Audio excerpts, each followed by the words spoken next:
Sí, nos toca revisar la separata número 6. Ya, bueno, hemos ido resolviendo con el aula anterior, así que vamos a conversar. Sí. No, estoy un poco delicado, estoy bien abrigado, muchacho. Sí, sí. El cambio de clima me ha afectado. Tengo que cuidarme, si no, me agravo. Así que vamos a estar un poco fuera del formalismo. Ya. Muy bien. Vamos a empezar. Miren, en la pregunta 1, la pregunta número 1 trata de, bueno, son varias separatas que están enviando de lo que justo tiene que ver con bioquímica, característica de los seres vivos, también hay un poquito de citología, sí, también hay un poco de citología. ¿Ya? En la pregunta 1, por ejemplo, dice, los camellos acumulan agua y nutrientes en su joroba, ¿no? Esa es la separata, ¿verdad? Ya está. Entonces, los camellos acumulan agua y nutrientes en su joroba, tienen sus rodillas y patas callosidades para andar en la arena. Estas son características bueno, nos están describiendo una característica de los camellos, ¿no? Y como ustedes saben, estos animalitos tienen las diversas características para poder sobrevivir en la falta de agua, ¿no? Y dentro de las características de los seres vivos, nosotros hemos visto que quien garantiza la supervivencia del individuo es precisamente el resultado de un largo proceso evolutivo. Claro, ¿no? Y el resultado de un largo proceso evolutivo vienen a ser todas las adaptaciones que han sido seleccionadas por el medio, ¿no? Entonces, si el camello sobrevive a más de 2 semanas a la falta de agua, precisamente es porque tiene cambios que van a garantizar, en este caso, van a garantizar su supervivencia. Por ejemplo, uno de ellos sería el almacenamiento de agua y de grasa en su jiba o joroba. Entonces, acá en la jiba o joroba encontramos agua, pero principalmente encontramos grasa. Entonces, si el animalito va a estar en un lugar con falta de agua, entonces, ¿cómo va a sobrevivir? Va a sobrevivir produciendo su propia agua, ¿no es cierto? Y esa producción de agua se llama agua metabólica. Acá le he puesto agua metabólica. Las grasas se destruyen y el animal forma su propia agua. Nosotros también formamos nuestra propia agua, ¿sí o no? Claro, nosotros también formamos nuestra propia agua, así que no tendría ningún tipo de novedad que los animales puedan producir agua. Y esto es característica de su adaptación. ¿Ya? Entonces, en la 1, creo que no hay dudas con respecto a esta característica de los seres vivos, el cual nosotros le llamamos adaptación. ¿Ya? Adaptación. La respuesta sería adaptación. ¿Sí? Que es el resultado de un largo proceso evolutivo. No solamente lo hacen el camello, también lo hacen los dromedarios y también lo hacen la rata canguro. Sí, ellos hacen este tipo de modificación en su cuerpo para poder acumular grasa y luego transformarlo en agua. En el caso de los insectos y en el caso de los otros artrópodos como los escorpiones, ¿cómo hacen para sobrevivir en el desierto? Ellos obviamente no van a almacenar grasa ni agua. ¿Qué hacen en este caso los insectos o algún otro artrópodo, como los arácnidos? Ellos reducen la mínima cantidad de agua en su excreta. Su excreta es sólida, es ácido úrico. Ahí está el ahorro de agua, ¿no? Y las plantas, ¿cómo hacen para sobrevivir? Modifican sus hojas a espinas y pueden tener una gruesa capa de cera que evite que el agua pueda salir. ¿Ya? Puede evitar que el agua salga. Muy bien, entonces ahí la respuesta sería adaptación. 2. Es un tema, bueno, corresponde al tema de nivel de organización. Muchacho, ¿te acuerdas que cuando nos dicen acerca del glicerol y los ácidos grasos de los fosfolípidos de las membranas celulares, corresponden a qué nivel de organización? A ver, el glicerol y los ácidos grasos que forman a un fosfolípido, ¿a qué nivel de organización estarían? Recuerda que los lípidos no forman nivel macromolecular. ¿Por qué no forman nivel macromolecular? Porque los lípidos no forman polímeros. Ya, entonces, si los lípidos no forman polímeros, entonces no pueden estar presentes en el nivel macromolecular. No. Tendría que estar uno anterior, y uno anterior al macro sería molecular. Pero si los lípidos, como el caso de los fosfolípidos, son nivel molecular, las moléculas que lo están formando, glicerol y ácido graso, obviamente también tendrían que estar dentro de este nivel. ¿Ya? Todos están en el nivel molecular. El glicerol, que es el alcohol, y también el ácido graso está presente en los fosfolípidos. ¿Ya? Todos ellos pertenecen a nivel molecular. Profe, si me hubieran dicho colesterol, el colesterol también pertenece a nivel molecular. ¿Sí o no? Si me hubieran dicho triglicérido, también pertenece a nivel molecular. ¿Estamos claros? Bueno, ahí está. No te olvides, los lípidos no forman polímeros, por lo tanto, no hay nivel supramolécula. En la 2, la alternativa es la C de casa. Ya está. En la 3, ¿qué dice la pregunta 3? Cuando apreciamos que una linterna no funciona, ¿no? De repente se cortó el suministro eléctrico en tu zona, ¿no? La vez pasada me tocó a mí, ¿no? Se cortó el suministro eléctrico, de repente en cualquiera de sus distritos también ha pasado. Se corta el suministro eléctrico, se suspende el suministro eléctrico, entonces buscas una linterna, ¿no? Que estaba ahí en tu casa de tiempo, entonces presionas el botón encendido, deslizas el botón y entonces no enciende, ¿no? No funciona. Entonces, ¿cuál podría ser el probable planteamiento de la hipótesis? ¿No? Una razón por la cual tú piensas que la linterna no está prendiendo. Puede ser que en principio tú digas está malogrado. O de repente, como mucho tiempo no se ha utilizado, la humedad ha sulfatado algunos cablecitos, ha provocado como un aislante y la corriente no llega a prender el equipo, ¿no? En este caso, la linterna. Puede ser.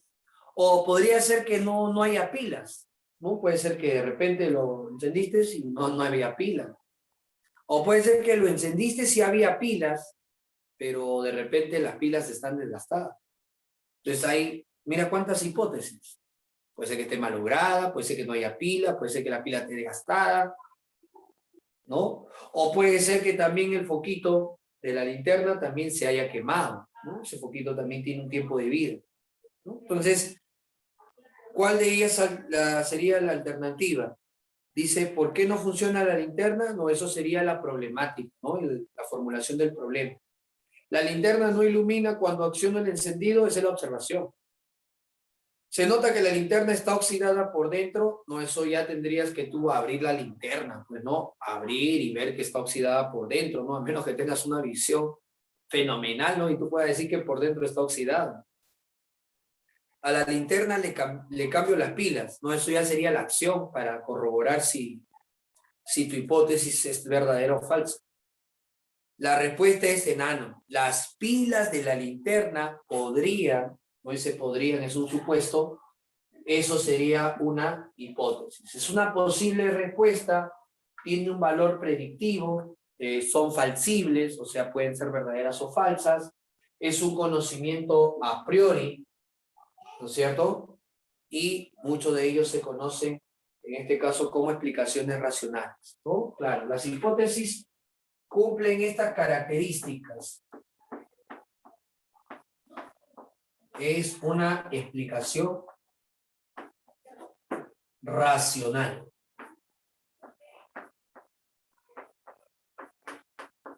Ya está. La respuesta es enano. Vamos a la pregunta 4. La pregunta 4 corresponde a bioquímica, ¿no? Específicamente al agua y sus propiedades. Ojo que esta pregunta se va a repetir en otros, más adelante se va a repetir, porque es una propiedad del agua que los chicos a veces no terminan de comprender, ¿no? Porque el agua, nosotros decimos, el agua tiene alta tensión superficial, el agua tiene alto calor específico, el agua tiene alto calor de vaporización, pero ¿qué cosa tiene? También tiene alto punto de fusión, alta constante dieléctrica, tiene en este caso alta adhesividad, alta cohesividad, pero ¿qué es lo que tiene bajo? Bajo grado de ionización. ¿Y qué cosa se entiende por el grado de ionización? El agua es una molécula muy estable. Y si nosotros decimos que el agua es una molécula muy estable, se disocia poco. Cuando decimos grado de ionización es que el agua se va a disociar, ¿ya? El agua se disocia muy poco. ¿Cuánto necesito de agüita para que se disocie? ¿Cuánto crees, muchacho?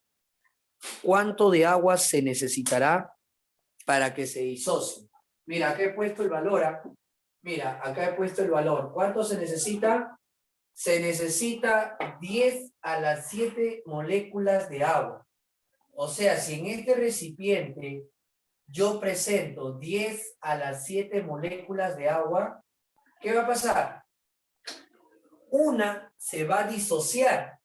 Una de las 10 a las 7 moléculas se va a disociar.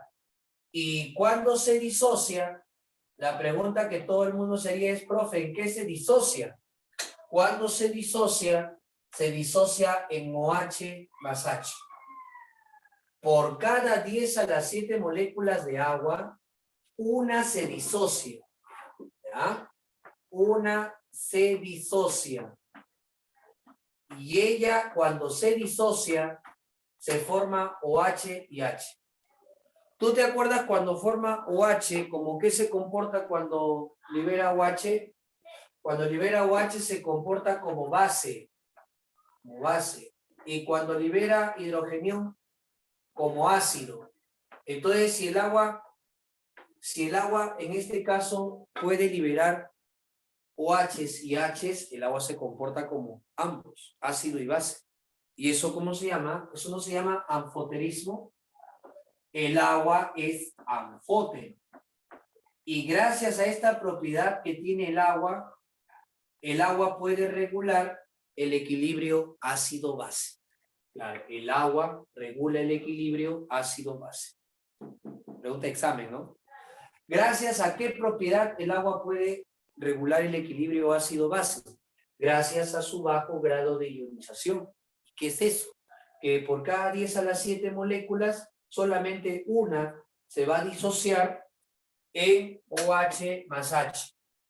¿Y por qué el agua necesita tantas moléculas para disociarse? Porque el agua es una molécula muy estable. ¿Sí? ¿Se acuerdan de eso, verdad? Claro, profesor, lo he visto en el colegio, prácticamente. Colegio, estoy recordando, con eso del bajo grado de ionización. La respuesta vendría a ser, bueno, descartado la D y la E porque dice alto. La C también descartado porque dice que es la no disociación. Si es la disociación. Me quedo entre la A y la B, pero la que vamos a ver que es la clave es la B. El agua es muy estable. ¿Estamos claros, no? 4, la clave sería barco, barquito. ¿Sí? Me dicen, de repente por ahí estoy equivocando. De repente no te acuerdas. Ya, me avisas ahí en este caso. pero me parece que la alternativa sería la B de barco. ¿Sí? Ya está. Entonces ponemos acá en la 4, la alternativa es la B. ¿Está bien? Vamos a la 5. La pregunta 5. ¿Qué dice la pregunta 5? Las funciones estructurales, energéticas y de reserva, respectivamente, le corresponden a... Bueno, todas las claves son azúcares. ¿Quiénes eran los azúcares energéticos? Los monosacáridos y los disacáridos, ¿no? ¿Por qué? Porque los disacáridos se van a hidrolizar rápidamente. Claro, ellos son energéticos. ¿Quiénes son los monosacáridos? Glucosa, fructosa, son estos monosacáridos que aportan energía de forma rápida. ¿Y quiénes son los disacáridos? Maltosa, sacarosa y también en este caso la lactosa. Pero si me preguntan acerca de los que sean en este caso de reserva, en el caso de los de reserva tendríamos el almidón, tendríamos el glucógeno, ¿sí o no? Y en el caso de los estructurales, en los estructurales tenemos la celulosa y tenemos a la quitina. ¿Está bien? La celulosa y la quitina. Muy bien, entonces, ¿cuál sería la clave? La clave sería enano, porque me dicen en ese orden. La quitina es estructural, la glucosa es energética y el almidón es de reserva. Claro, esa sería la secuencia, ¿verdad? Esa sería la secuencia con respecto a los azúcares que me están pidiendo con la función de estructural, la función de reserva y energético. Acá la clave, muchachos, sería enano. Enano. ¿Sí? Muy bien. La 6. Corresponde a una de las funciones de los lípidos. Recordando un poquito de los lípidos, sus funciones, su principal función de los lípidos es reserva a largo plazo. Se guardan, se depositan en los animales para que formen parte de su reserva a largo plazo. Por ejemplo, tenemos ahí a los triglicéridos. Los triglicéridos cumplen un papel de reserva. Son los que se depositan en el tejido adiposo, los triglicéridos. Otra función sería termoaislante. ¿A qué se le conoce, muchachos, como función termoaislante? Función termoaislante quiere decir que acá vamos a tener a las grasas, a las grasitas, ¿no? Las grasas cumplen un papel ¿de qué tipo? Un papel de tipo termoaislante. Los triglicéridos cumplen este papel de tipo termoaislante. Las grasas. ¿Estamos? Sí, así es. Las grasas cumplen un papel de tipo termoaislante. ¿Ya? Retienen calor. Evitan que los animales puedan sufrir de hipotermia, ¿no? Como el caso de los osos polares, los pingüinos, los lobos de mar. Otra de las funciones es estructural. Pueden formar membranas biológicas, como el caso de los fosfolípidos, los glucolípidos y los esteroides también, ¿eh? Porque los esteroides, ustedes lo han visto en citología, que también forman parte de la membrana celular, termoaislante, o estructural, perdón. También cumplen un papel regulador. Los lípidos, ¿por qué se dice que cumplen un papel regulador? Porque pueden estar formando parte de las hormonas, pueden estar formando parte de las vitaminas. Por ejemplo, la vitamina D. ¿Qué cosa regula la vitamina D? Regula la absorción de calcio. Ese nombre que tiene la vitamina D es el llamado calciferol. La vitamina D regula la absorción de calcio. La vitamina D regula la absorción de calcio. ¿Sí? Así que la vitamina D, conocido como el calciferol, puede regular esa absorción de calcio en los huesos. ¿Estamos claros? Profe, ¿falta otra función? Sí, también cumple función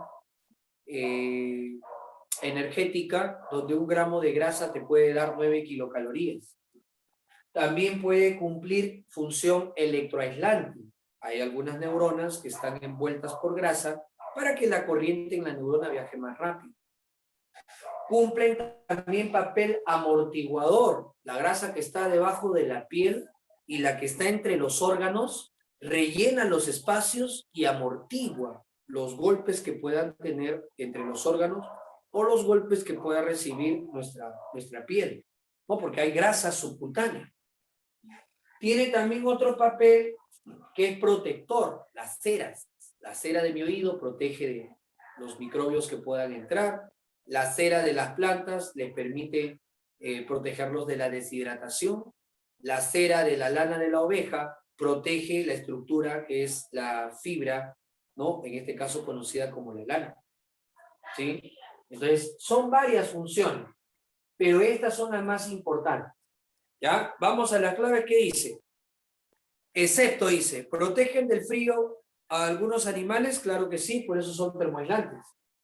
La B me dice, ¿forma la estructura de los exoesqueletos en los insectos? No, esa no puede ser. No. ¿Quién forma la estructura en el caso de los exoesqueletos en insectos? Viene a ser la quitina. La quitina es la que forma el exoesqueleto de los artrópodos, ¿sí o no? Claro que hay que mencionar que cuando uno ve una cucaracha, tiene un brillo, ¿no? Su cuerpo brilla. Cuando uno ve una mariquita por ahí, ¿no? Su cuerpo brilla, un rojito. Es porque encima de ese exoesqueleto quitinoso tiene una cutícula, o sea, una capa delgada, que es una cera. Pero no te están hablando de esa cutícula, te están diciendo en la alternativa B que los lípidos tienen como función formar la estructura del exoesqueleto. Esa no es función de los lípidos, esa es función de los glúcidos. Esa sería la incorrecta. A ver, veamos la C. ¿Almacenan aproximadamente el doble de calorías que los glúcidos? Sí. Por cada gramo de glucosa era 4 kilocalorías. Por cada gramo de lípidos es 9 kilocalorías, ¿no? Más del doble. Más del doble, en este caso, se puede encontrar acerca de las kilocalorías. ¿Digo? Más del doble, ¿sí o no? Más del doble es lo que nosotros podemos encontrar con respecto a las kilocalorías. Más del doble. ¿Está bien? Ya, y la D que dice, ¿participan en la asimilación de calcio? Correcto, participan en la absorción de calcio para los huesos. Eso es verdadero. ¿Qué más me dice? Me dicen por ahí, ¿impermeabiliza la superficie de las hojas?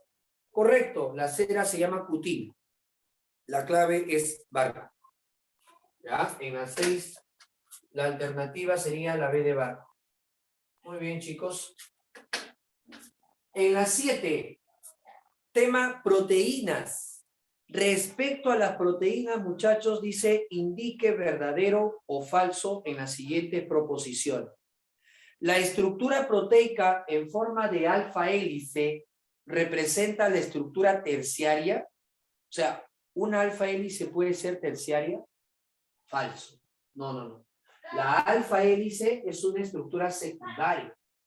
¿Sí o no? Y que está estabilizado por los puentes de hidrógeno. Así es. Un ejemplo de esto sería la queratina, ¿no? La queratina que tiene los llamados puentes de hidrógeno y tiene esa forma helicoidal. O sea, esta es la forma alfa hélice que encontramos en la estructura. ¿Qué estructura? Estructura secundaria.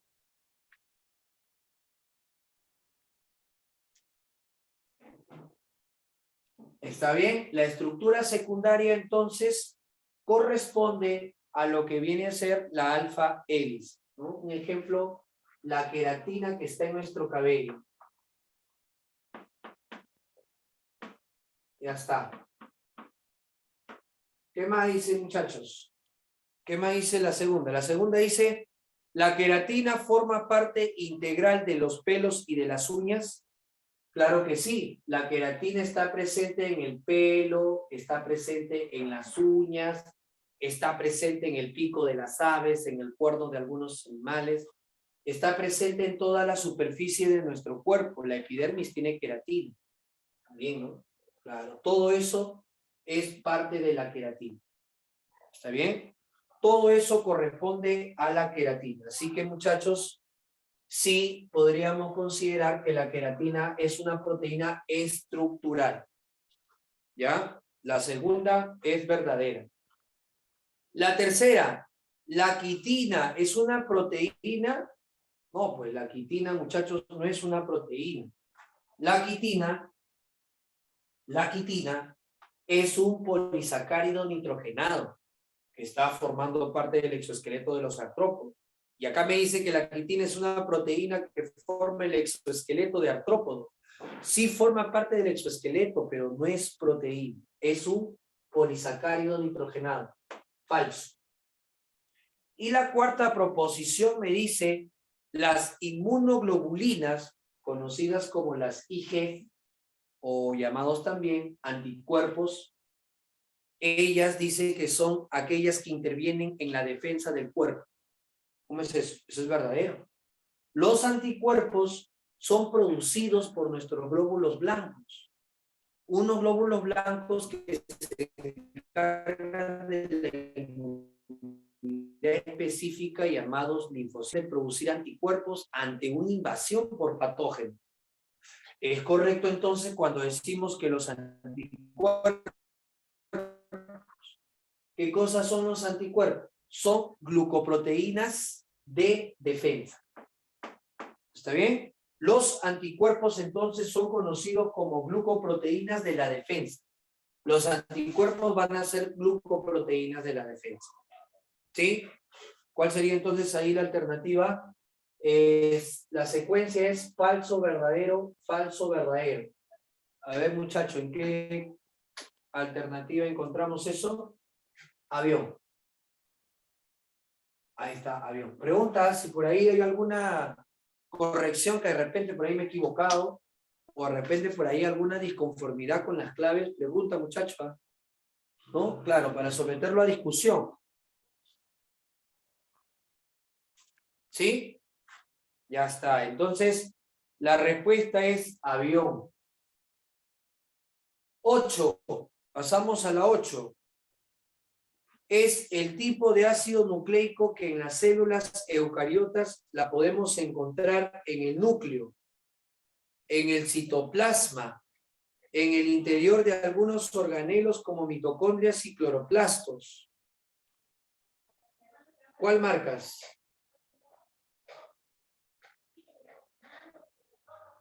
Ahí está.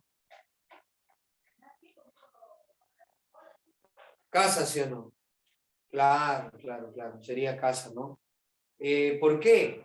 Porque recuerda que el ADN y el ARN están en los mismos lugares. Están en los mismos lugares, ¿no? Sí. ¿Dónde se encuentra el ADN? En el núcleo, en la mitocondria, en los cloroplastos. ¿Y dónde se encuentra el ARN? En el mismo lugar. Núcleo, mitocondria, cloroplasto. Pero adicional a todo eso, se encuentra también en el citoplasma y se encuentra en el ribosoma. ¿Exacto? Así es. Es por eso que no puede ser ADN, porque te hablan de una célula eucariota. Si me hubieran dicho procariota, tal vez podría haber sido ADN, porque en el caso de una procariota, el ADN está disperso en el citoplasma, ¿sí o no? Entonces ahí hubiera sido correcto decir, profe, el ADN de una procariota está en el citoplasma. Claro, es correcto. Pero como me dice eucariota, entonces descartado citoplasma. La respuesta tiene que ser ácido ribonucleico. Él sí puede estar en el citoplasma. Así es. 8, la C. ¿No? Así es, así es. 9. 9, chicos, a ver, ¿qué dice la 9? La 9 dice, esto corresponde a citología, a la parte de transporte. Me dice, en el exterior e interior de una célula hay 0.5% y 1.5% de calcio, respectivamente. Para que ingrese, muchachos, para que ingrese más calcio a la célula, ¿qué es lo que debe ocurrir? ¿Qué debe ocurrir? Ah, claro, pues no. Una célula que puede tener estos niveles de calcio puede ser el miocito. ¿Qué es el miocito? El miocito es una célula muscular. Es la célula, en este caso presente en el tejido muscular, tiene la forma de un cilindro. Entonces, ¿dónde es mayor el nivel de calcio según dato del problema? Dice que adentro hay 1.5 de calcio y afuera hay 0.5 de calcio. Y te dice qué debe ocurrir para que el calcio entre. Muchachos, si debe entrar, debe ir a favor o en contra de la gradiente. ¿Ah? Para que el calcio entre a esta célula, ¿debe ir a favor o debe ir en contra? ¿Debe ir? ¿Cómo debe ir? En contra, ¿sí? Claro, en contra de la gradiente, de menor concentración a mayor concentración. Y nosotros sabemos que por nuestro tema de transporte, cuando los solutos se mueven en contra de la gradiente, o sea, de menor concentración a mayor concentración, eso corresponde a un transporte activo. ¿Y cómo se llama este transporte activo que mueve iones en contra de la gradiente? Bomba. Profe, ¿la bomba de sodio y potasio? No, pues acá no sería bomba de sodio y potasio. Esto sería la bomba de calcio. Sí, hay bombas de calcio en nuestra célula muscular. Y esas bombas de calcio lo que hacen es introducir más calcio para que el músculo pueda seguir contrayéndose. ¿Ya? Así es una bomba de calcio el que está permitiendo el paso. ¿Ya? ¿Cuál sería la clave entonces ahí? La alternativa, muchachos, en la pregunta 9 vendría a ser casa, transporte activo.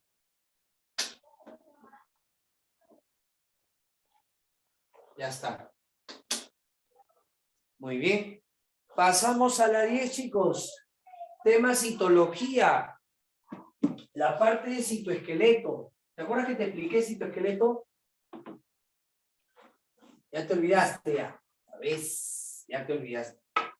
Cuando vimos citoesqueleto, nosotros vimos que el citoesqueleto estaba presente en la célula de los animales, el de los protozoarios.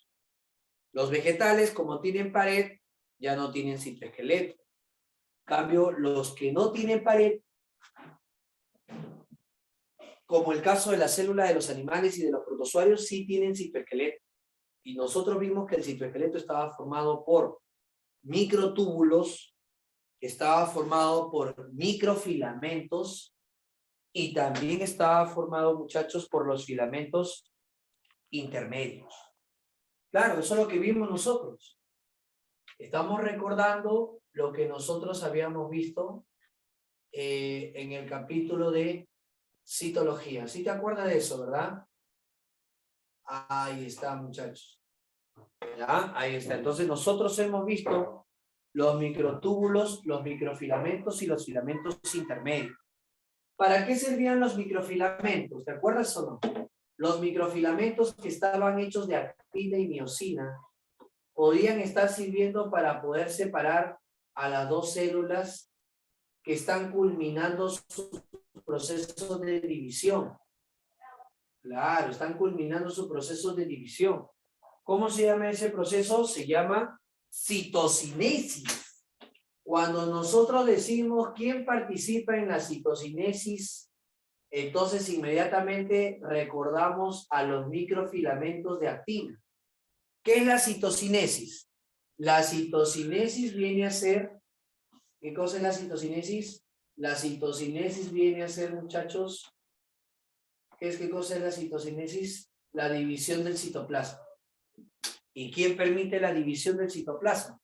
Una estructura conocida como el anillo contráctil ¿no es cierto? El anillo contráctil que está hecho de los microfilamentos de actina. Ahí está. Esto es gracias a los microfilamentos.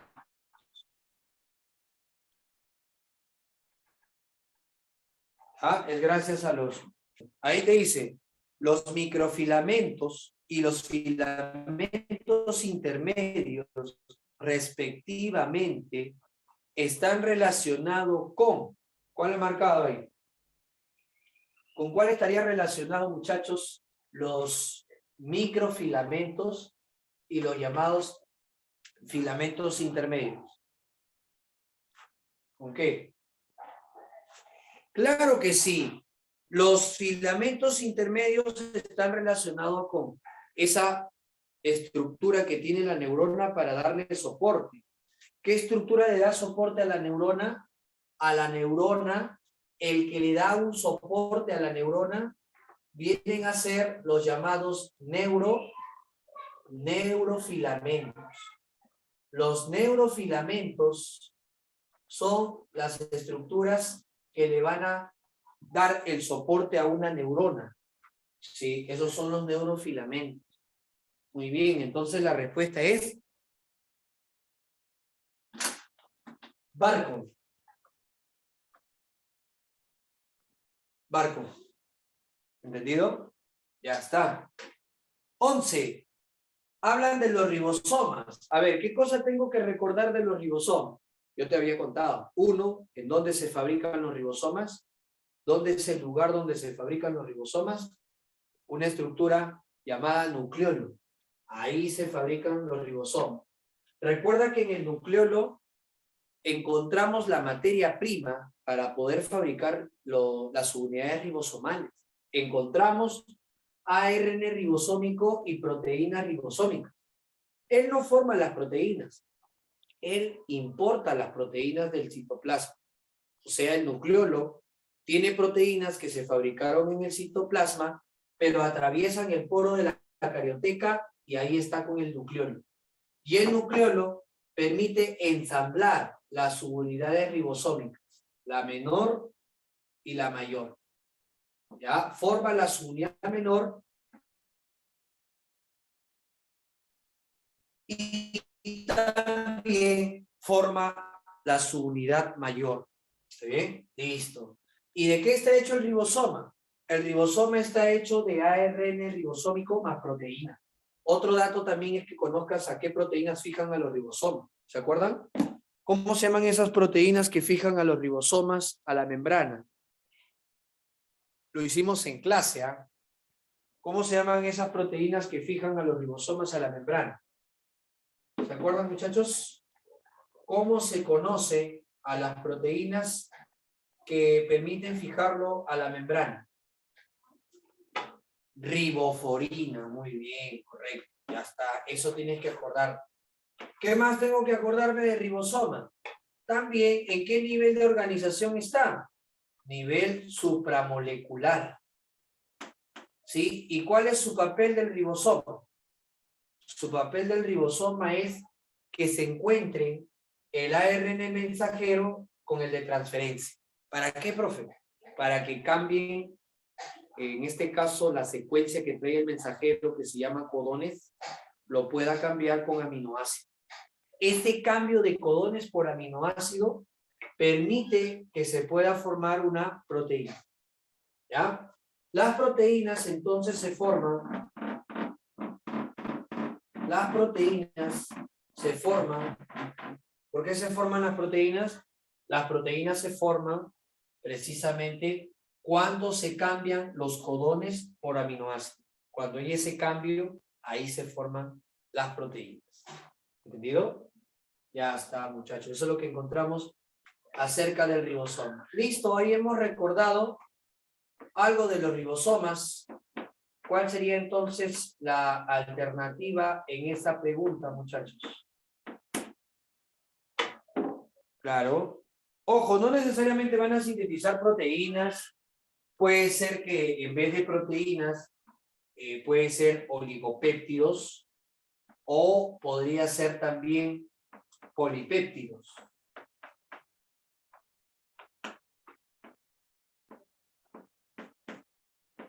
Eso va a depender de la cantidad de aminoácidos que se estén decodificando, ¿no? Así es. Muy bien. Entonces, muchachos, la clave en la pregunta 11 me dice, los ribosomas están hechos de múltiples subunidades de ARN y también de proteínas. Estas estructuras celulares son importantes en la función porque, son importantes en la función porque proporcionan el lugar para la síntesis de proteínas, ¿no? Dedos ellos.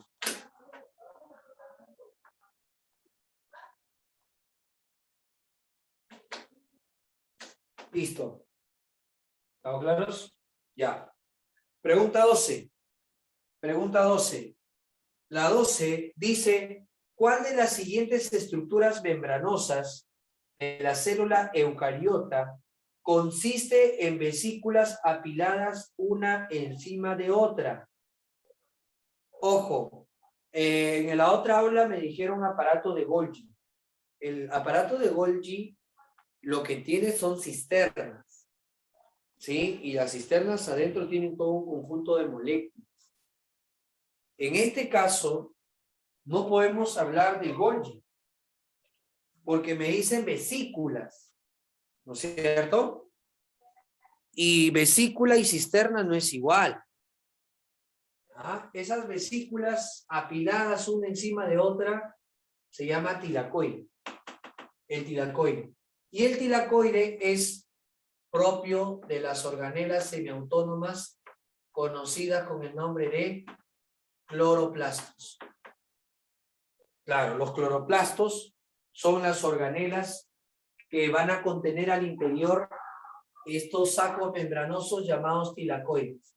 Estos tilacoides, vamos a decir que son sacos o vesículas membranosas. Estos tilacoides son sacos o vesículas membranosas. ¿Está bien? Y no te olvides que acá encontramos la presencia del ADN. Ahí está el ADN. Ahora, ahí está el ADN. Tiene su propio ADN, tiene su propio ribosoma. ¿Cierto? Listo. La respuesta es cloroplasto. ¿Ya? Es cloroplasto. ¿Sí? ¿Todos? ¿Todo bien? Avión sería, ¿no? Avión. Muy bien. 13. Vamos a la pregunta 13. Año 2013-2. Un estudiante viaja a la costa norte del desierto del Perú. Costa norte, ¿no? Muchachos, podemos irnos a Piura, ¿no? Podemos irnos en este caso a Tumbes. Costa norte del Perú. Observa que muchas plantas tienen tallo globoso. O sea, no el típico tallo delgado, sino un tallo globoso. ¿No es cierto? Que además dice que son verdes y en vez de hojas tienen espinas. Estas características, ¿a qué se deben? Bueno, hace un rato ya habíamos conversado de eso con el caso de los camellos, ¿no? Habíamos dicho que las plantas, para ahorrar agua, modifican sus hojas a espinas. O sea, las espinas son las hojas modificadas del cactus. Y además, estas plantas se les puede llamar plantas de tallo suculento. ¿Por qué el tallo recibe este nombre de suculento? Porque el tallo al interior, ¿qué cosa contiene? Agua. Almacena agua al interior para sobrevivir. Es un tallo que guarda agua. Tallo suculento. Y eso es propio de todas las plantas de ambiente seco. ¿Y cómo se llaman las plantas de ambiente seco? Las plantas de ambiente seco se llaman xerófitas. Las xerófitas son plantas que viven en ambientes secos, donde en este caso requieren de poca agua para poder sobrevivir. Tú imagínate un cactus en el desierto, prácticamente vive con una gran escasez de agua. Y aún así puede darse ese lujo de guardar agua al interior. ¿No? Importante, entonces. ¿Todo esto con qué tiene que ver? Todo esto tiene que ver con la homeostasis, con la ataxia, con el metabolismo, con la adaptación. Claro, todo esto le garantiza sobrevivencia. Eso es adaptación. Entonces la respuesta sería dedo. Todo ese tallo y esas espinas modificadas tienen que ver con adaptación. ¿Ya? Dedo sería la respuesta. 14. Pregunta 14. En los pantanos de Villa, durante los meses de verano, el número de aves migratorias aumenta, para luego decrecer entre los meses de junio y julio. O sea, por estas épocas, la cantidad de aves en los pantanos de Villa decrece, ¿no? De repente por ahí alguien que me está escuchando vive cerca de Chorrillos o ha visitado los pantanos de Villa, ¿no es cierto? Es conocido como un área natural protegida, es un refugio de vida silvestre, así está catalogado los pantanos de Villa. Y entonces nos dice acá en el texto que para los meses de verano aumenta y para los meses de invierno decrece. Estos organismos están relacionados con el nivel de organización. ¿Qué pondríamos? Ahí está, por ahí Juan vive por Chorrillos. Muy bien, Juan. Entonces, si nosotros hablamos de estas aves, no estamos hablando de todo pantanos de Villa, porque todo pantanos de Villa estaría en el nivel ecosistema. Pero si solamente hablamos de las aves migratorias de pantanos de Villa, entonces estoy hablando de la parte biótica. ¿Qué sería? Claro, eso sería comunidad. Profe, ¿por qué no puede ser población? No puede ser población porque no te están dando una especie en particular. Las aves migratorias son entre 12 a 13 especies diferentes que tienen pantanos de Villa. Ajá. Entonces ahí la respuesta sería, en la pregunta 14, muchacho, la respuesta es enano, comunidad. Todas las aves migratorias pertenecen al nivel comunidad. Si me hubieran dicho pantano de Villa, ¿a qué nivel pertenece? Ahí sí, entonces hubiera sido ecosistema. O si me hubieran dicho, de estas aves migratorias se está estudiando al zambullidor, ¿a qué especie pertenece o a qué nivel pertenece? Población, porque solamente una sola especie. Pero me dicen todas las aves migratorias, comunidad. ¿Ya? Muy bien. 15. Se encontró un esqueleto formado por huesos muy ligeros. ¿Ya? Se encontró un esqueleto formado por huesos muy ligeros de una especie que vivió hace mucho tiempo. Por la disposición de los huesos y sus características, se presume que se trataba de un organismo capaz de volar.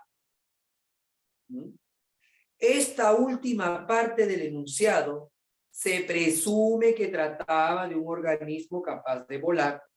Esa última parte, entonces, ¿con qué etapa del método científico está relacionada? Ahí está. Presume. Cuando uno presume, ¿no? Ahí está. Ese presumido, ¿no? El que dice a todo el mundo todo lo que tiene, al final no tiene nada. Él presume, ¿no? Hipótesis. Hipótesis. Las hipótesis son así, presuntivas, ¿no? Puede ser verdadera, como puede ser falsa, muchachos, así es, ¿ya? Las hipótesis tienen esa característica, ¿sí? Ahí está. Bueno, en estas épocas hay bastantes hipótesis andando, ¿ya? Claro, muchacho. Es predictivo, así es, muy bien. Entonces ahí no creo que tenga problema, ¿sí o no? No creo que tenga problema. 15, barco. Barquito. ¿no? Barco. Hipótesis. ¿Estamos claros ahí?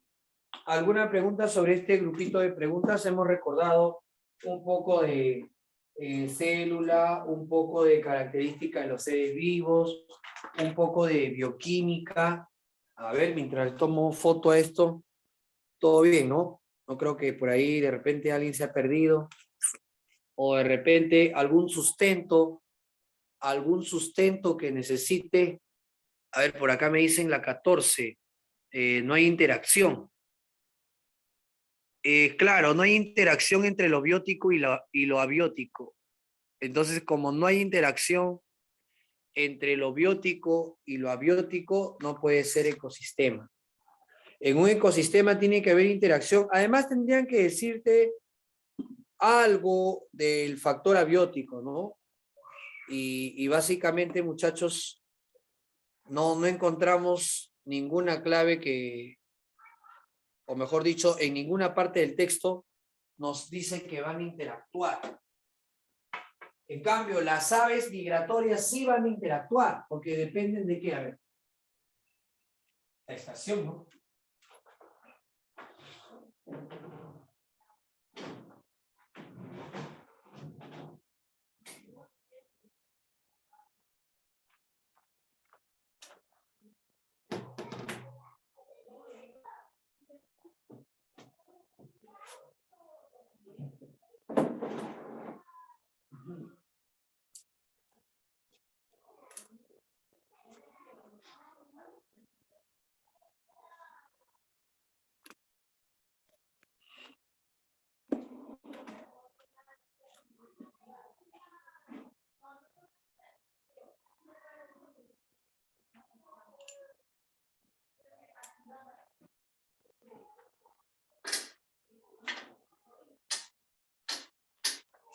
Ya.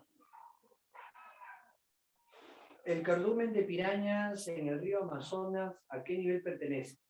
Bueno, cuando te dicen un cardumen de pirañas, entonces ya te están hablando de una población, ¿no? En el río Amazonas. Claro, ahí te están dando una población, muchacho. Astrid, ¿no? Así es. Ya está. Listo. Entonces ahora pasamos al problema 16. La pregunta 16 tiene que ver con lo que ya explicamos anteriormente. Sí, el bajo grado de ionización. Sí, o sea, cuando tocamos el tema de agua, el alumno tiene que recordar que ciertas propiedades están relacionadas con alguna función o alguna actividad que tiene el agua en los seres vivos. Por ejemplo, si yo digo dipolaridad, ¿esto con qué está relacionado en el agua? Con la capacidad de ser un disolvente universal. Si yo menciono que el agua tiene alto calor específico, está relacionado con su capacidad de ser termorregulador. Si yo digo alta adhesión, eso está relacionado, la adhesión, con la capacidad de ascender por tubos finos, capilaridad. Si yo digo alta cohesión, eso está relacionado con la tensión superficial, ¿sí o no? Y si yo digo, por ejemplo, en el caso del bajo grado de ionización, ¿qué sería con el bajo grado de ionización? El que regula el equilibrio ácido-base. Claro, ¿no? El que regula el equilibrio ácido-base.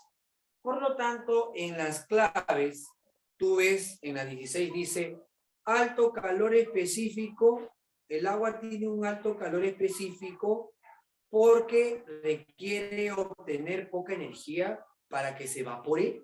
No, nada que ver, eso tiene que ver con el calor de vaporización y requiere mucha energía. La B, tiene bajo calor de fusión para que se congele, requiere perder mucho calor, tiene alto punto de fusión, no es bajo. La C, tiene bajo grado de ionización porque solo una pequeña fracción se disocia, esa es la clave. Tiene alto calor de vaporización porque cambia de estado muy rápidamente, nada que ver. Tiene alto grado de cohesión y tiende a unirse a superficies, no, esa es adhesión. Cuando se une a otra superficie sería adhesión. La 16, no sé si están de acuerdo, la 16, en este caso, la clave sería casa. ¿Sí? ¿Estamos claros? A ver qué dice por acá. ¿Todo bien, no? A ver qué dice por acá. Ayer Jara nos dijo que era ecosistema. A ver, ¿en cuál pregunta? En la anterior. A ver, la que hemos hablado de los...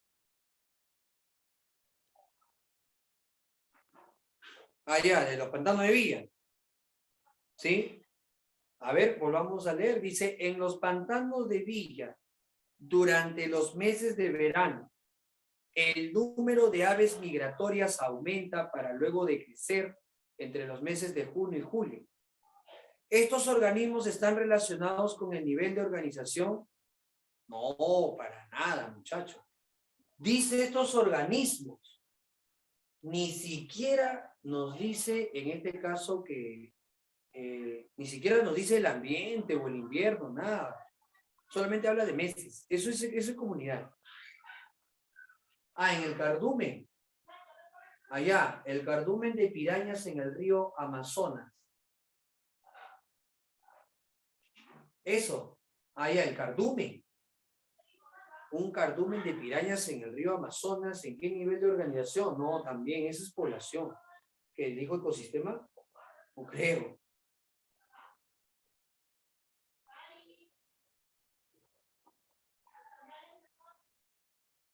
Sí, pero cuando tú dices población tienes que decir el lugar. Claro, no, o sea, cuando tú dices una población, tienes que indicar el lugar y el espacio y tiempo. O sea, población es cuando tú indicas un conjunto de individuos en un lugar y en un espacio, pero no te dice interacción.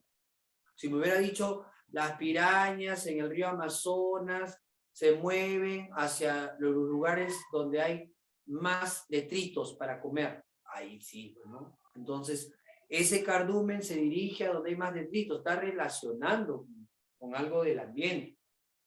Pero cuando yo digo, por ejemplo, un cardumen de pirañas, ya, ¿en dónde? ¿En el aire, en el suelo, en el agua, en el mar, en el río? ¿En qué año? Entonces es incompleto, ¿no? Ajá.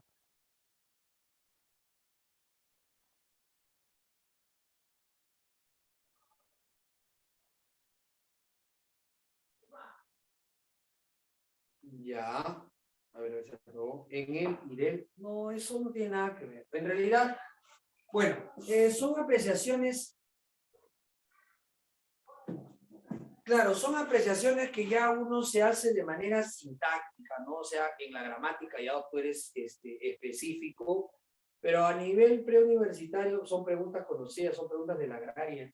Estas preguntas son de la agraria. En este caso, no te va a tener en este caso en cuenta porque tiene que hablar de interacción. Para que sea, en este caso, ecosistema, tiene que haber interacción. Si me dicen el río Amazonas, eso es ecosistema. Pero si me hablan de un cardumen, ¿por qué tendríamos que hablar del cardumen nada más? Ya, es una apreciación, bueno, para mí es población. Para mí es población, no podría ser ecosistema.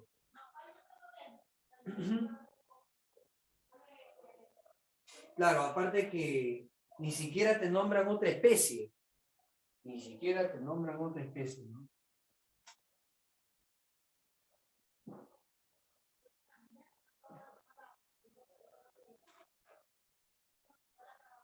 Ya.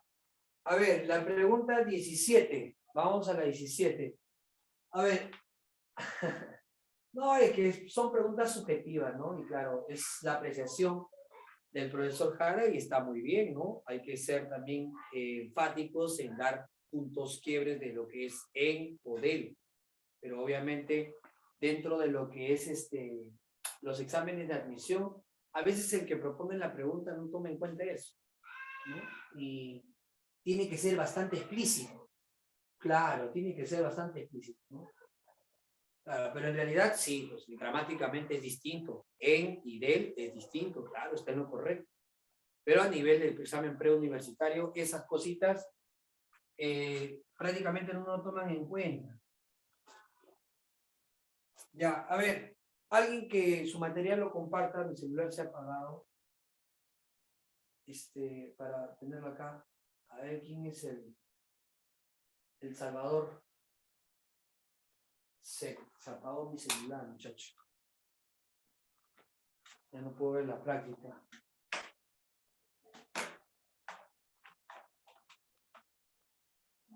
Nadie.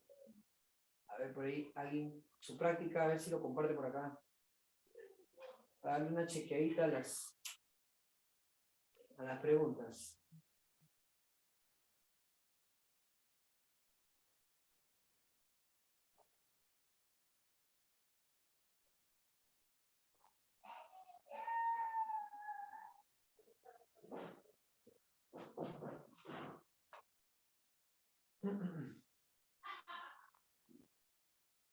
¿No se puede?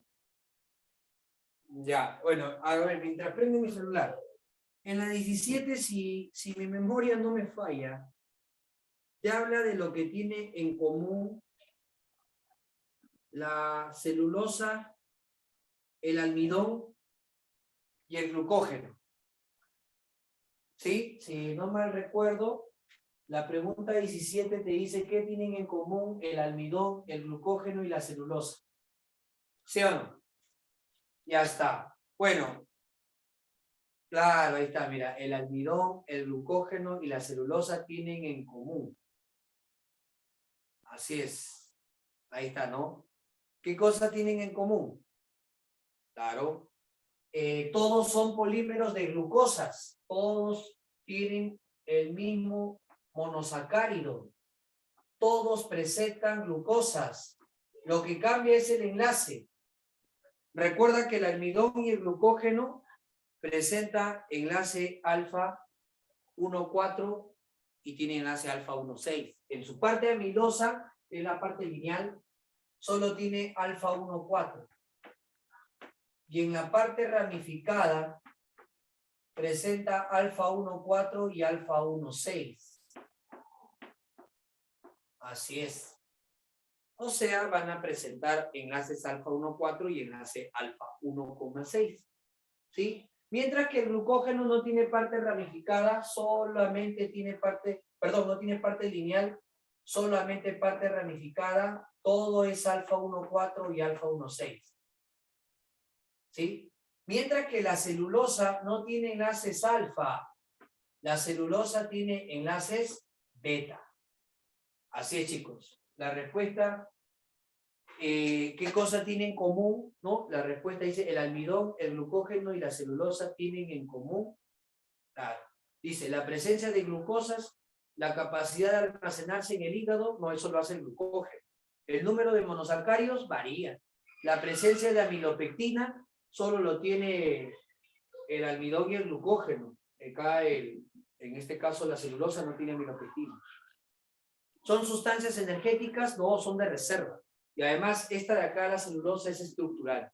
Son reserva energética ellos, pero la celulosa es estructural. La clave es avión. Claro, pues muchacho. La alternativa en la 17 es avión. Tienen el mismo monómero, que viene a ser la glucosa. ¿Ah? Muy bien. La 18, ¿qué dice la 18? Las grasas que permiten mantener, gracias José María, te pasaste. Las grasas que permiten mantener en estado líquido los aceites. Los aceites. ¿Por qué un aceite tiene estado líquido y por qué el sebo tiene estado sólido? Eso es por los ácidos grasos. ¿Sí o no? Claro que sí. Los ácidos grasos determinan el estado de la grasa. Nosotros estudiamos en lípidos que si el ácido graso tiene insaturaciones, o sea, enlaces dobles, ellos van a determinar que la molécula tenga un estado líquido, como lo que podemos ver en los aceites. Así que el aceite es un triglicérido, un glicerol más 3 ácidos grasos, pero de tipo insaturado. En el caso del sebo, muchacho, sería con ácido graso ¿de qué tipo? Ácido graso de tipo saturado. porque ahí te dice las grasas que permiten mantener en estado líquido los aceites corresponden a los ácidos grasos insaturados. Ese es el espacio que debemos completar. Mientras que las grasas que causan solidificación, muchachos, ¿qué cosa sería? El ácido graso saturado, lo que encontramos en el sebo de los animales. Ahí me parece que la alternativa sería la C de casa, ¿no? Ácido graso insaturado y ácido graso saturado. Sí, muchachos. En la 18, la alternativa sería la C. Clásica pregunta, ¿no? ¿Qué diferencia hay entre el sebo y el aceite? Si los dos son triglicéridos, la diferencia es el tipo de ácido graso. Muy bien. 19. ¿Cuál de los siguientes tipos de enlaces presentes en las proteínas son covalentes? Ah, ese es bueno.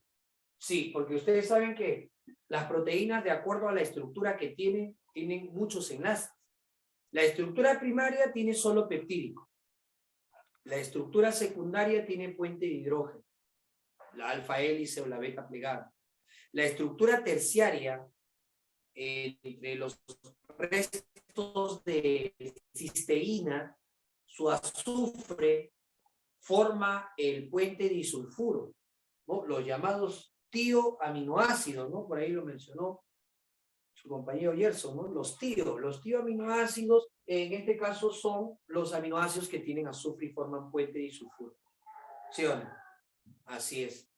Y también existen las llamadas fuerzas de Van der Waals. Las fuerzas de Van der Waals eran un conjunto de, en este caso, atracciones, tanto electrostáticas y no electrostáticas, que se van a dar.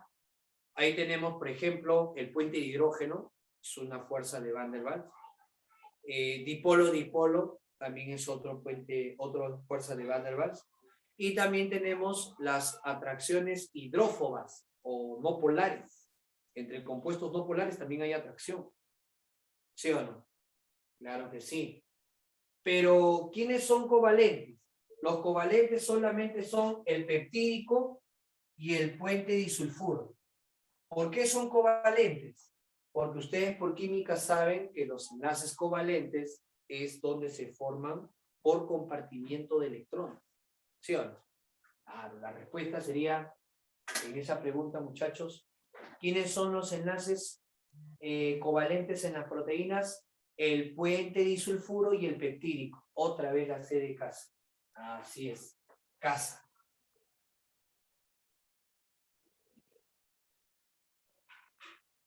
¿Entendido? Otra vez el puente disulfuro. La 20. ¿Cuál de las siguientes afirmaciones con respecto al ADN es correcta? Ya, primero recordemos que el ADN es bicatenario.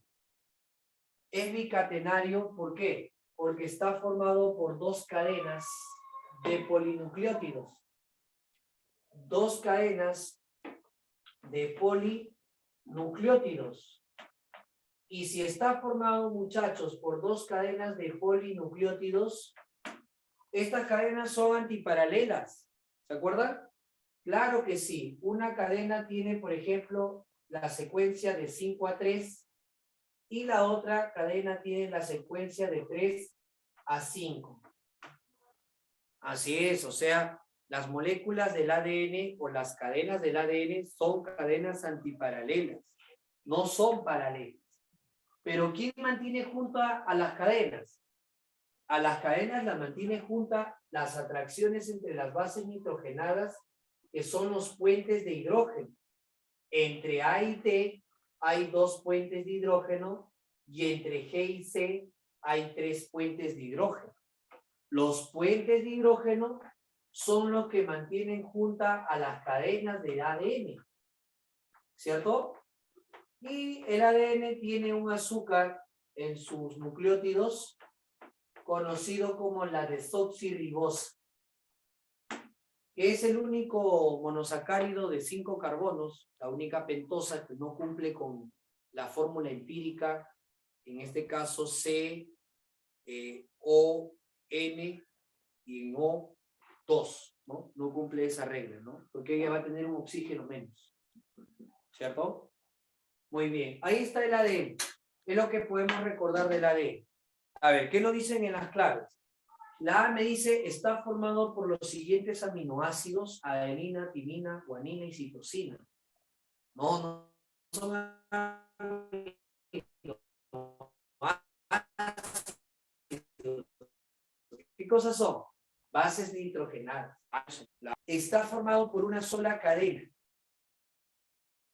Está formado por una sola cadena, no cadenas. Hay dos cadenas. Falso también. La C tiene naturaleza antipática. Antipática, muchachos. Bueno, debería decir anfipática, ¿no? Claro. Debería decir anfipática. ¿Anfipático qué es? Que tenga una zona polar y que tenga otra zona apolar. Ese es anfipático. ¿Los ácidos nucleicos como él son así? No. Todo es polar. Todo es polar. No es anfipático. Falso. La D, sus dos hebras son antiparalelas y están unidas por enlace fosfodiéster. Bueno, son antiparalelas, sí, pero las hebras no están unidas por puentes o por enlace fosfodiéster. Están unidas por puentes de hidrógeno. No puede ser la D. La clave tiene que ser enano. Tiene como azúcar a la desoxirribosa. Claro, pues muchacho. Tiene como azúcar a esta pentosa que es la desoxirribosa. Me parece que en la 20 la clave es enano. No sé, de repente por ahí me estoy equivocando. La 20 es enano. ¿Ya? 21. Nos habla en la 21 en el caso de la ósmosis. ¿Qué cosa es la ósmosis? Un movimiento que hace el agua, en este caso, por una membrana semipermeable. Profe, ¿el agua por dónde se mueve? Por la bicapa. O sea, hace difusión simple, sí. Pero también el agua se mueve por los poros de una proteína que se llama acuoporina. O sea, también hace difusión facilitada, también. O sea, el agua puede hacer difusión simple y difusión facilitada. Pero te preguntan, en la ósmosis ocurre el movimiento del agua entre dos medios de la siguiente manera. Chicos, depende de la cantidad de solutos. Si yo tengo en este medio poco soluto, lo llamamos hipotónico. Y si yo tengo más solutos en este medio, lo llamamos hipertónico. El agua siempre se mueve a donde es hipertónico. El agua se mueve a donde hay más solutos. ¿Sí? Cuidado. Cuidado entonces. El agua siempre se mueve a donde hay más solutos. Estas bolitas son los solutos. Son los solutos. Hay más solutos allá. Puedes verlo de la siguiente manera. Si acá hay más solutos, hay poca agua. Y si acá hay menos solutos, hay más agua. Entonces se mueve de donde hay más agua a donde hay menos agua. ¿Se entienden? De donde hay más agua a donde hay menos agua. Ese es el movimiento que hace el agua. Esa es la ósmosis. ¿Sí? ¿Todos? Claro. Entonces, ¿cuál sería la clave? A ver, me dice, de una zona de mayor concentración de soluto a otra de menor. No, no puede ir de una zona de mayor a menor soluto porque estaría, en este caso, dirigiéndose a un medio hipotónico. No, eso no podría ser. La B, de una zona de menor concentración de solutos a otra de mayor. Es así. De una zona donde hay menos solutos a otra zona de mayor soluto. Sí, es así sería. La 21, la clave sería, muchachos, barco, ¿no? Barquito.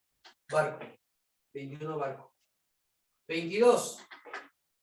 En la pregunta 22 me dice la conversión de compuestos liposolubles a hidrosolubles. Eso tiene que ver, muchachos, ¿con qué?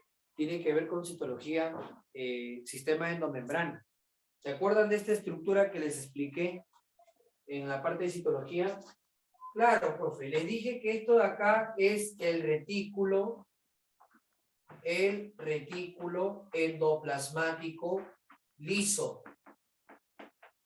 Es el retículo endoplasmático liso. Y ese retículo endoplasmático liso, una de las funciones que tiene es hacer la detoxificación. Otra es la biosíntesis de lípidos, otra es la glucogenólisis, otra es el almacenamiento de calcio. Pero ¿qué significa hacer detoxificación? Que un compuesto tóxico sea menos tóxico o ya no sea tóxico. ¿Sí o no? ¿Y cómo logra eso? Eso se logra convirtiéndolo de liposoluble a hidrosoluble. Entonces, cuando nosotros hablamos de los lípidos o del retículo liso, el cambio de un compuesto liposoluble a hidrosoluble, eso lo hace el retículo endoplasmático liso. Claro, el etanol es tóxico, se cambia a acetaldehído. Mi retículo liso lo manda al riñón y lo elimino por la orina. Facilito, ¿no? Esa es función. ¿Qué más me dice? Me dice la conversión de compuestos liposolubles a hidrosolubles se realiza y el transporte de proteínas es realizado por, muchachos, ¿quién es el que lleva las proteínas hasta el punto que lo empaquen y lo secreten? Porque el empacador y el que va a secretarlo es Golgi, pero ¿quién lo envía? El que lo envía es el retículo rugoso. Así que la respuesta ahí sería el retículo liso y el retículo endoplasmático rugoso. Así es, dedo sería, ¿no? Muy bien, muy bien. Muy bien, chicos. Ahí estamos. 23. Ahí está. Nos hablan de la mitocondria, antiguamente llamado condriomitos. Lo tienen tanto las células animales, vegetales, los hongos, los protozoarios, las algas. Recuerden que la mitocondria es una organela bimembranosa. Es una organela semiautónoma. ¿Por qué semiautónoma? Es semiautónoma porque tiene su propio ADN, tiene su propio ribosoma y puede hacer síntesis de proteínas que van a tener en su citoplasma. ¿Cierto? Claro, me dice, respecto a la mitocondria, se indique verdadero o falso. Ya, ¿qué me dice? La primera, me dice, ¿tienen sus propios ribosomas? Verdadero. Tienen ribosomas 55 y 70S. Verdadero. ¿Ya? La segunda, ¿tienen doble membrana? Correcto, tienen doble membrana. Verdadero. Dos membranas, la externa y la interna. La interna tiene crestas, la externa no. ¿Qué más dice la tercera? ¿Su función es producir gran cantidad de glucosa? Sí, la mitocondria va a producir glucosa. Al contrario, la mitocondria va a destruir parte de lo que se rompió en el citoplasma, la glucosa. ¿No? El piruvato, por ejemplo, va a destruir. Así que eso es falso. Ella se encarga de la producción de ATP, adenosina trifosfato. Y la cuarta, ¿son exclusivas de las células animales? No, lo tienen también las células de las plantas, de las levaduras, está presente en todas las células eucariotas. Está en todos los eucariontes. ¿Y quiénes son los eucariontes? Los eucariontes son algas, plantas, hongos, animales, protozoarios. Está en todos los eucariontes. Muy bien, chicos, la secuencia sería verdadero, verdadero, falso. Eso sería alternativa dedo. ¿Te parece que es dedo? ¿Ya? Si no es, en todo caso me avisan, de repente me he equivocado. ¿Ya? Dedo. ¿Sí? 24. En relación al núcleo celular es correcto afirmar. Chicos, una cosa es núcleo y otra cosa es carioteca. El núcleo es la región que está rodeado por la carioteca. Y ahí podemos encontrar al nucleolo. ¿Sí? A ver, ¿qué me dice el primero? ¿Almacena proteínas ribosómicas en el nucleolo? Correcto. Acá va a haber proteínas ribosómicas. ¿De dónde vienen esas proteínas ribosómicas? Esas proteínas ribosómicas vienen del citoplasma. ¿Ya? El núcleo importa estas proteínas ribosómicas para luego formar el ARN, para juntarlo con el ARN ribosomal y formar a los ribosomas. Porque acuérdate que él tiene que ensamblar a la subunidad menor.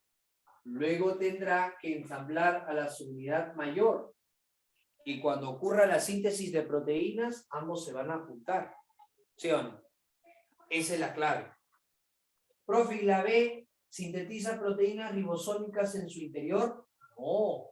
Acá no se sintetizan proteínas. Las proteínas se importan del citoplasma. No puede ser la B. ¿Ya? Muy bien. La respuesta sería en la 24A-1. 25. ¿Qué nos dice la 25? Un proyecto requiere un biólogo para que investigue en una especie de caimán la base hereditaria de la determinación del sexo, responsable que se formen machos y hembras. Se necesita un especialista, ¿no?, para saber la base hereditaria de la determinación del sexo. ¿Eso a quién le corresponde? A la genética, ¿sí o no? Claro, la genética estudia los procesos de la herencia, estudia a los procesos de la herencia y la base de la transmisión. Vamos a poner acá la base biológica de la herencia, que sería la función de los genes. Como los genes que van a determinar el sexo. Ya está. En la 25 creo que no hay dudas, porque ahí tienes que subrayar que dice base hereditaria. 25 sería genética. Dedo. ¿Ya? Pregunta 26. 26. Me dice... Ahí está, gracias. Gracias, muchacho. Gracias. Me dice... La sensitiva es una planta que al menor contacto táctil responde de forma pasajera y sin dirección, característica conocida como, cuando uno toca una sensitiva, que es una planta de ambiente tropical, inmediatamente sus hojitas se pliegan, ¿no? Ese movimiento no direccionado en realidad se llama nastia, pero la nastia es un tipo de irritabilidad. Claro, la nastia es un tipo de irritabilidad. Esto de acá es la planta sensitiva, la sensitiva púdica o la mimosa púdica. La sensitiva. ¿Y qué tipo de característica estamos viendo? Irritabilidad. ¿Sí o no? Es irritabilidad. ¿Y qué tipo? Nastia. Nastia. Específicamente, ¿cómo se llama cuando es por el tacto? Específicamente cuando es por el tacto se llama ticmo. Ticmonastia. Ya está. ¿Ya? Me dicen, la clave para mí la clave sería dedo. Irritabilidad nastia. ¿Ya? 27. Pregunta 27. Muchachos, la pregunta 27 también es importante que lo leamos con detenimiento. Dice, en respuesta a niveles bajos de oxígeno en la sangre, los riñones de los mamíferos liberan eritropoyetina para estimular la producción de glóbulos rojos que se encargan de transportar y restablecer el nivel óptimo de oxígeno en la sangre. En los seres vivos, este proceso es un ejemplo que describe la capacidad de... En muchos colegios es probable que te hayan enseñado que esto es adaptación. Y es probable que así te lo hayan explicado. Pero cuidado, Agraria considera esto, y es porque es una respuesta ante un estímulo. Esto se llama aclimatación. Y la aclimatación es una respuesta al estímulo. Por lo tanto, es irritabilidad. Sí, cuando estamos en la costa tenemos pocos glóbulos rojos porque hay bastante oxígeno.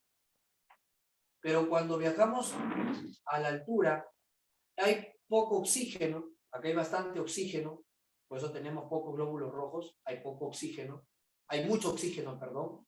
Pero cuando viajamos a la sierra, el estímulo va a ser, ¿cuál va a ser el estímulo? El que haya poco oxígeno, hipoxia. Y ante esa falta de oxígeno, tu riñón, nuestros riñones liberan eritropoyetina.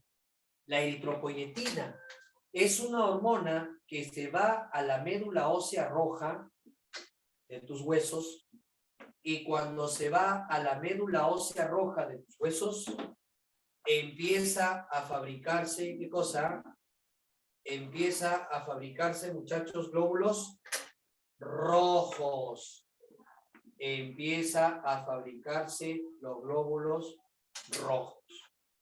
Entonces, esto de aclimatación no es otra cosa más que lo que se conoce como irritabilidad. ¿Ya? No sé si tienen ahí alguna inquietud en la 27. Para mí la respuesta es avión. Avión. Sí, porque en el otro aula me dijeron, profe, es homeostasis. No, muchacho. La pregunta empieza en respuesta. Dice, ¿no? Bueno. 28. La 28. Me dice, en la pregunta 28, me dice, la abundancia de las especies está relacionada principalmente con la temperatura y la precipitación. Esta afirmación es una conclusión que corresponde al estudio de los seres vivos. ¿En qué nivel? Bueno, te están diciendo que la cantidad de especies está relacionada, ¿no? Y ahí te pueden decir, ¿no? Una relación, ¿no? Ser vivo con ambiente. La cantidad de las especies está relacionada con la temperatura y la precipitación. La temperatura y la precipitación. Mira qué diferente cuando ya ellos están haciendo énfasis en la temperatura y la precipitación con las especies. Eso ya no podría ser comunidad porque ahora sí te mencionan temperatura y precipitación. Entonces, eso, ¿con qué estaría relacionado, muchachos? Claro, eso es ecosistema. Eso es ecosistema. ¿Ya? Ecosistema. Todo esto pertenece al nivel ecosistema. Sería casa. Casa. 29. Pregunta 29. Para entender los estados de ánimo y lo que ocurre en el cerebro de unas personas, un neurocientífico analiza la presencia y cantidad de serotonina que se forma a partir del aminoácido triptófano. Por lo tanto, en esta etapa se está estudiando a la materia viva en qué nivel de organización. Chicos, estamos estudiando al triptófano que va, en este caso, a formar la serotonina y que esto va a determinar los estados de ánimo. Cuando tú tienes más serotonina, estás con mayor actividad, estás con mayor lucidez. Full serotonina. Sí, entonces, ¿en qué nivel de organización se ve eso? Un aminoácido, ¿a qué nivel corresponde si es monómero? Un aminoácido está en el nivel molecular.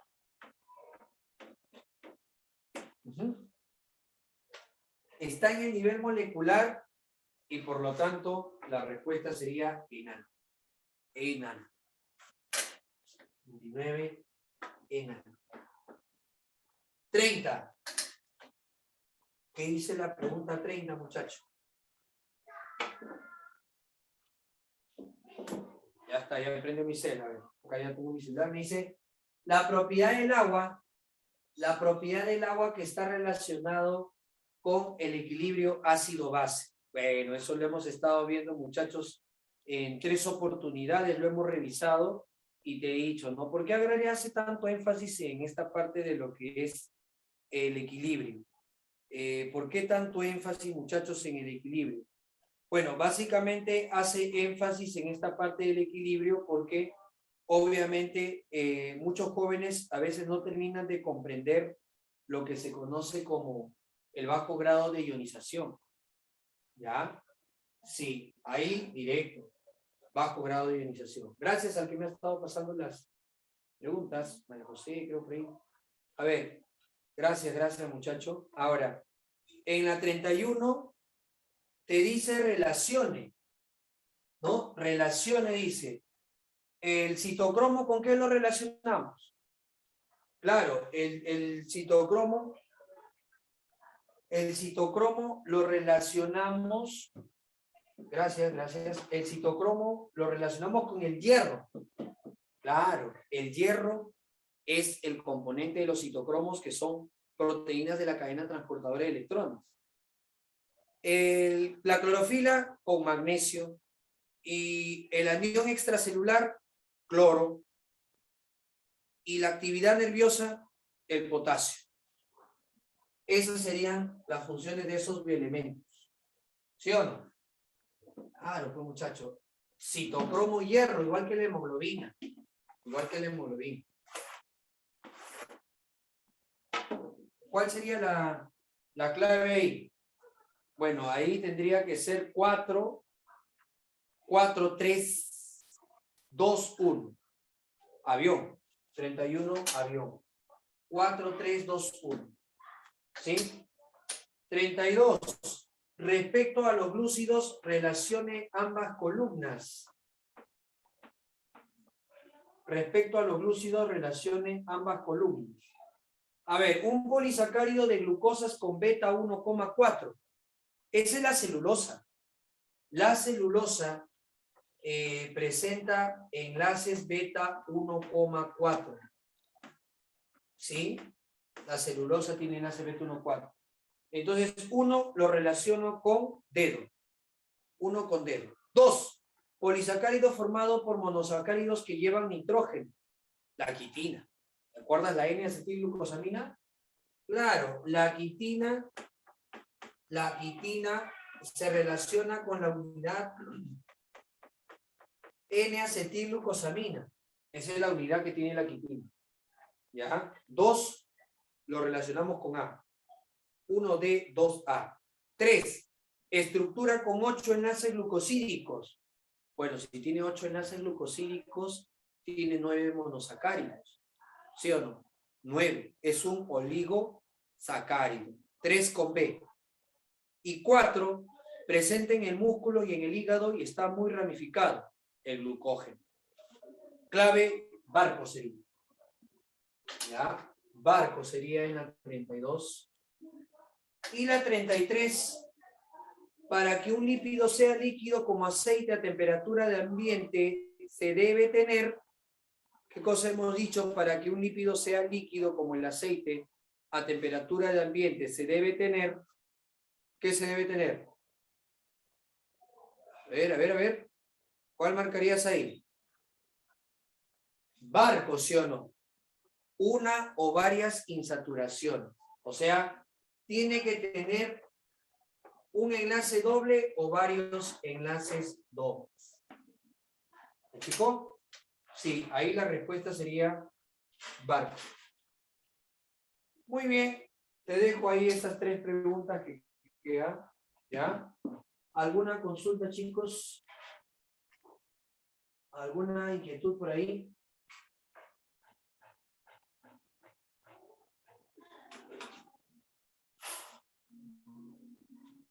La 35 me dice, a ver, la 35, ¿qué dice? Ah, no hay figura, pero no sé, chicos, no hay figura. No hay figura, no se han olvidado de poner la figura. A ver, la figura A y B representan azúcares simples, mientras que las demás, A, G, T, C, U, las bases nitrogenadas. Falta pues la figurita. O sea, gracioso, ¿eh? Ya. ¿Qué más? Nada más, ¿no? Listo. Mía. Ya, mía, sí o no. Ya, listo, mía. De ahí ponemos la figurita. Listo, se cuidan bastante. Nos vemos, muchachos. Traviesa mía. Ya, gracias. Nos vemos.